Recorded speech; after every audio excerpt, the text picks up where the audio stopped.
তারা যখন নেমে গেছে, যখন জেলায় যারা তারাও চায় না, যখন এরাও চায় না, কেউই চায় না, মাননীয় স্পিকার তার মধ্যে বলে দিচ্ছে যে বলতো কোনো কোটাই থাকবে না, কোনো কোটারই দরকার নাই, কোটা দরকার নাই।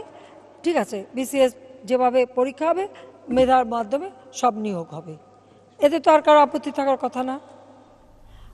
মুক্তিযোদ্ধাদের কোটা, এই কোটার কিন্তু হাইকোর্টের রায় রয়ে গেছে, যেখানে হাইকোর্টের রায় আছে যে মুক্তিযোদ্ধাদের কোটা ওইভাবেই সংরক্ষিত থাকবে, তাহলে ওই কোটা আমরা হাইকোর্টের রায় কিভাবে ভায়োলেট করব, কিভাবে হাইকোর্টের রায় আমরা মানে বাদ করব, সেটা তো আমরা করতে পারছি না। কিন্তু আমি যেটা করে দিয়েছি যে কোটা যেটাই থাকুক, কোটা পূরণের সাথে সাথে যে জায়গা যেখানে খালি থাকবে সেটা কিন্তু আমাদের মেধা তালিকা থেকে পুনর্ভরণ হবে, এবং গত কয়েক বছর ধরে কিন্তু এই প্রক্রিয়া চালু আছে। সরকারি চাকরিতে প্রথম ও দ্বিতীয় শ্রেণীর মুক্তিযোদ্ধা কোটা সহ সকল কোটা পদ্ধতি বাতিলের সিদ্ধান্ত অবৈধ ঘোষণা করে রায় দিয়েছেন হাইকোর্ট। এর ফলে এই দুই শ্রেণীর সরকারি চাকরিতে মুক্তিযোদ্ধাদের 30% কোটা বহাল থাকবে।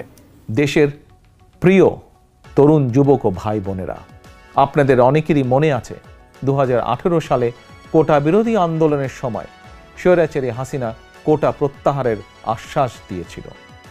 এখন আবার আদালতকে ব্যবহার করে সেই কোটা ব্যবস্থা পুনর্বহাল করেছে। আজ এটি স্পষ্ট যে এটি ছিল শিক্ষার্থীদের সঙ্গে প্রতারণা। হাসিনা একজন প্রতারক বলেই বারবার জনগণের সঙ্গে ধোঁকাবাজি করছে।